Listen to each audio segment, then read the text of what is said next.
Maximum আমরা 60-70টা লাশ বের করছি, কিন্তু আমরা হচ্ছিল আমাদের ছোট বোনটাকে পাইতেছি। এখানে আসলাম বলে তো বানে যান, বানে বলে এখানে আসতে, তার লাশটা গেল কই? তা আমরা নিজেরা বের করছি 20 থেকে 30 জন। আর ঢুকছে তো ক্লাস 3 আর 4, যে ক্লাস দুইটা মাঝামাঝি ঢুকছে, গেট দুইটা ব্লক হয়ে গেছিল, একটা স্টুডেন্ট ওই জায়গাতে পারনের অপশন ছিল।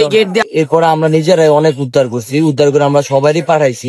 পাঠানোর পরে আমরা যখন বাসায় যখন আমাদের খোঁজ পাই যে আমাদের নিজেরই বাসারই একজন নাই, আমাদের বাগনি উমে মারিয়ম, ওরে আমরা খুঁজতেছি।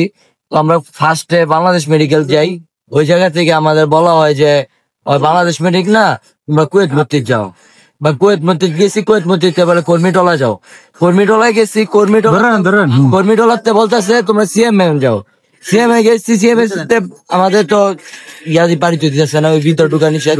পরে ওই জায়গাতে বলে বারডামে আসো, বারডামে আসলাম, বারডামে এসে বলতেছে আমরা উপর ভিতরে লোক পাঠাইছি, ভিতরে লোক বলতেছে যে এই জায়গায় যেগুলো আছে এগুলা সব পরিচিত বা আগে শনাক্ত করা হয়ে গেছে, এই জায়গায় কোনো লাশ নাই বা কোনো ইয়া নেই।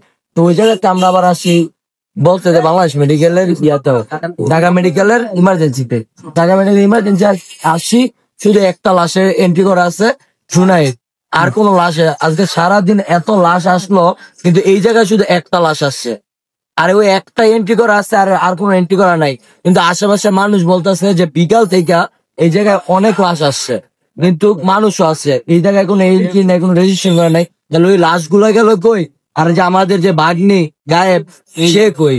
আমরা তাকে এখনো খুঁজে পাইতেছি না। একটা লাশ এন্ট্রি করা জায়গায় নাকি শুধু একটাই আসছে, আর কোনো লাশ আসে আমাদের ক্যাম্পাস থেকে আমরা ম্যাক্সিমাম লাশ বের করছি, অনেক লাশ বের করছি, ম্যাক্সিমাম আমরা 60-70টা লাশ বের করছি, কিন্তু আমরা হচ্ছিল আমাদের ছোট বোনটাকে পাইতেছি। 60-70টাই যে বিমান বিধ্বস্ত রয়েছে, 60-70টা লাশ দিতেছেন। আমি ভাই আমার বাসা মালিস্টনের পিসের গেটের সাথেই। আমি যখন বিমানটা বিস্ফোরণ হয় তখন সর্বপ্রথম আমি আমার দুইটা ফ্রেন্ড জোর করে আইসি, ওই জায়গায় আইসা দেখছি যে হাত পাও এক একটা এক এক দিকে ছড়াই ছিটাই রয়েছে।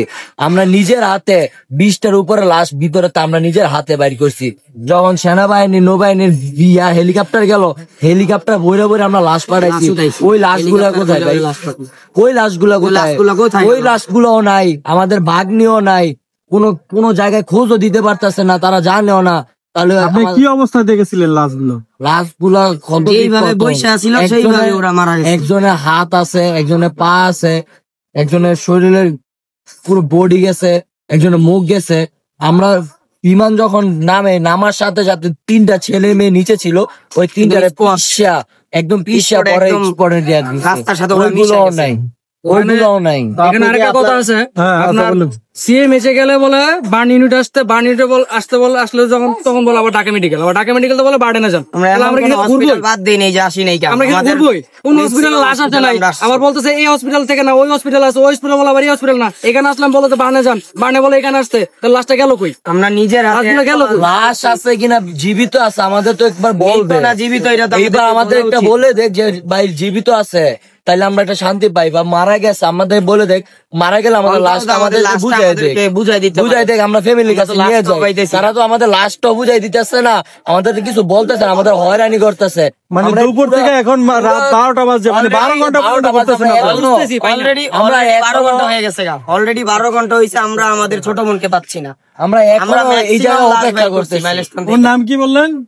ওর নাম হচ্ছে Afia Umme Mariam, class 3 section sky, section sky, section কি স্কাই সেকশন।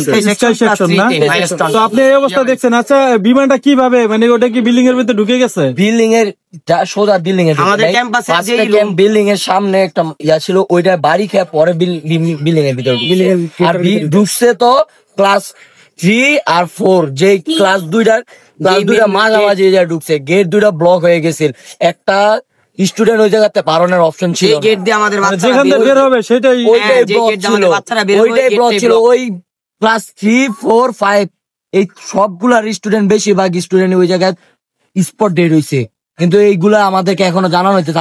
আমার নিজের হাতে ওই জায়গাতে 20টার বেশি লাশ বাইরে।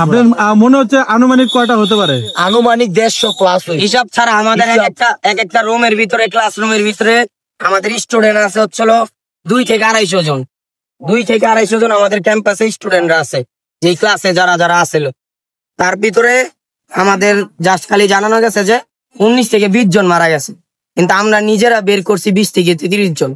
আমরা নিজেরা আমাদের হাত থেকে বের করছি, হাত দিয়ে বের করছি। লাস্ট আমাদের বোন, যে ছোট বোনটা, ওটাকেই পাচ্ছি না আমরা, ওরাই পাচ্ছি না।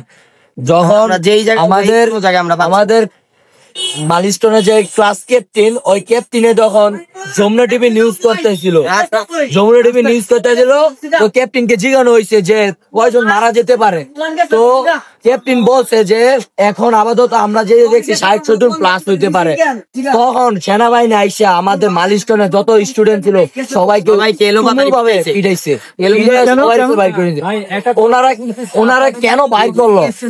এখনো ভিতরে মানে হ্যাঁ, রাত্রেও ওই জায়গা থেকে